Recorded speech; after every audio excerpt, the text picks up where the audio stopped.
Macaulay. భారతీయ సంస్కృతిని మార్చాలని తండ్రికి లేఖ రాసిన వ్యక్తి. భారతదేశంలో విద్య గురించి అధోముఖ వడపోత సిద్ధాంతాన్ని ఇచ్చిన వ్యక్తి. అధోముఖ వడపోత సిద్ధాంతము అంటే ధనికులకు విద్య, పేదవారికి విద్య. ఆ ధనికులు ఎవరికి ఇస్తారు? మధ్యతరగతి వారు ఎవరికి ఇస్తారు? పేదవారికి ఇస్తారు. ఇలాంటి సిద్ధాంతం పేరే అధోముఖ వడపోత సిద్ధాంతం. ఇప్పుడు మెకాలే తరపున భారతదేశంలో ఏ భాష రావాలి? భారతీయులకు ఆంగ్ల భాష ఇవ్వాలని చెప్పిన మొదటి వ్యక్తి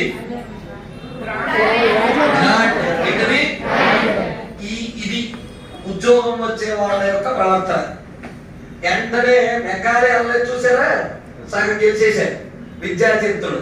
గ్రాంట్ విలియం బెంటింగ్ ఇవ్వమని చెప్పిన వ్యక్తి ఎవరు? అసలు భారతదేశంలో ఆంగ్ల భాష ప్రవేశపెట్టినాడు ఎవడు? మెకాలే ప్రకారం ఉపాధ్యాయుడు అంటే ఎవరి తత్వశాస్త్రం? మెకాలే ప్రకారం ఉపాధ్యాయుడు అంటే ఎవరి తత్వశాస్త్రం? మెకాలే ప్రకారం శాస్త్రవేత్తలు ఎవరిలా ఉండాలి? కవులు.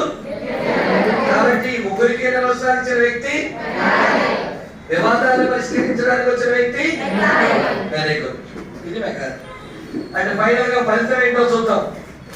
విలియం బెంటింగ్ ఏ భాష ప్రవేశపెట్టాడు? అది క్వశ్చన్.